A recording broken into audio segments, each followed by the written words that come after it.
Welcome to Annie's kitchen. இன்றைக்கி நம்ம potato fingers எப்படி பண்ணுறதுன்னு பார்க்க போகிறோம். அதுக்கு நான் வந்து மீடியம் சைஸ் பொட்டேட்டோ 2 பொட்டேட்டோ வந்து நல்லா வேக வச்சு எடுத்து வச்சுருக்கேன்.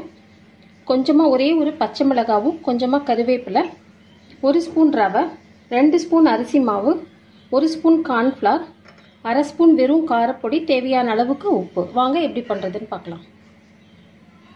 வேக வச்சுருக்கிற பொட்டேட்டோவை நல்லா கட்டி இல்லாமல் ரொம்ப நைஸாக ஃபுல்லாக ஸ்மாஷ் பண்ணிக்கோங்க. இப்போ நல்லா மசிச்சாச்சு. இது கூட எடுத்து வச்சிருக்கிற ரவை, அரிசி மாவு,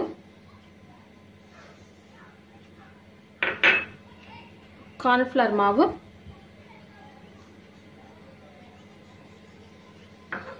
காரப்பொடி, தேவையான அளவு உப்பு, பச்சை மிளகாய், கருவேப்பிலை எல்லாமே சேர்த்து நல்லா மிக்ஸ் பண்ணிக்கலாம். தண்ணி ஆட் பண்ண வேண்டாம், உருளைக்கிழங்குல இருக்கிற தண்ணியே போதும். நல்லா மிக்ஸ் பண்ணிக்கோங்க.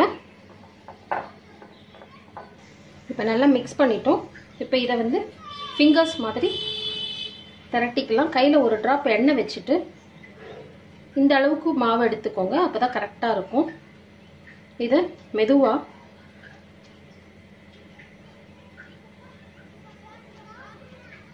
இதே மாதிரியே திரட்டிட்டே இருங்க.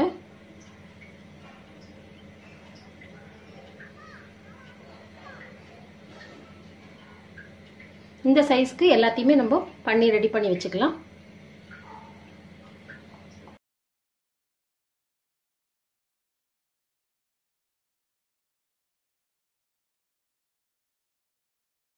எல்லாத்தையுமே திரட்டி வச்சுக்கலாம். ஆக்சுவலாக 2 பெரிய சைஸ் மீடியம் சைஸ் உருளைக்கிழங்கு எடுத்தீங்கன்னா 10லேருந்து 15 ஃபிங்கர்ஸ் இது மாதிரி பண்ணலாம். ஈவினிங் டைமில் டக்குன்னு ரெடி பண்ணிடலாம். நீங்கள் மார்னிங்கே சமைக்கும் போது உருளைக்கிழங்கை வேக வச்சு எடுத்து வச்சுருந்தீங்கன்னா ஈவினிங் டைமில் அந்த வேக வைக்கிற டைம் கூட இல்லை, 5 மினிட்ஸில் இது மாதிரி பண்ணி கொடுத்துடலாம் குழந்தைங்களுக்கு. வாங்க இதை பொரிச்சு எடுத்துடலாம்.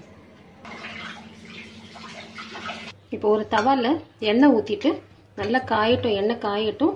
எண்ணெய் நல்லா காஞ்ச உடனே மீடியம் ஃப்ளேமில் வச்சுட்டு அப்புறமா ஒவ்வொரு ஃபிங்கர்ஸாக எடுத்து அதில் போடலாம். அடுப்பை வந்து இப்போ மீடியம் ஃப்ளேமில் வச்சுட்டு ஒன்று ஒன்றா எடுத்து எண்ணெயில் போட்டுடலாம்.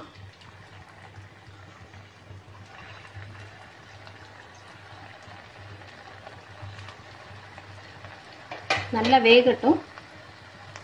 உடனே திருப்பி போட வேணாம். ஒரு சைடு நல்லா அடிப்பக்கம் வந்து நல்லா வேகட்டும். நல்லா முறுமுறுன்னு ஆனதுக்கு அப்புறமா மெதுவாக இன்னொரு பக்கம் திருப்பி போடலாம்.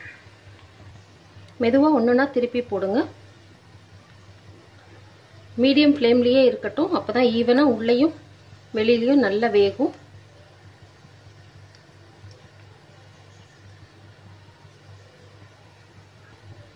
நல்லா வெந்துடுச்சுன்னா நல்லா அந்த பபிள்ஸ் எல்லாம் அடங்கி நல்லா டார்க் மெரூன் கலரில் வந்துடும். அந்த ஸ்டேஜில் நம்ம எண்ணெயிலேருந்து எடுத்துடலாம். பாருங்கள், நல்லா 2 பக்கமும் வெந்து நல்லா டார்க் ப்ரௌனில் ரெடி ஆகிடுச்சு. இப்போ நம்ம இதை மாற்றிக்கலாம். இதே மாதிரியே எல்லா ஃபிங்கர்ஸையும் போட்டு எடுத்துடலாம்.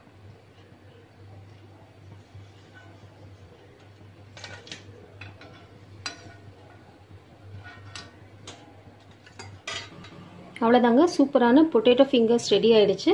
நீங்களும் வீட்டில் ட்ரை பண்ணி பாருங்கள். உங்களுக்கு இந்த வீடியோ பிடிச்சிருந்தா லைக் பண்ணுங்கள், ஷேர் பண்ணுங்கள், கமெண்ட் பண்ணுங்கள். மறக்காமல் சப்ஸ்கிரைப் பண்ணிவிட்டு பெல் பட்டனையும் அழுத்திடுங்க. தேங்க்யூ.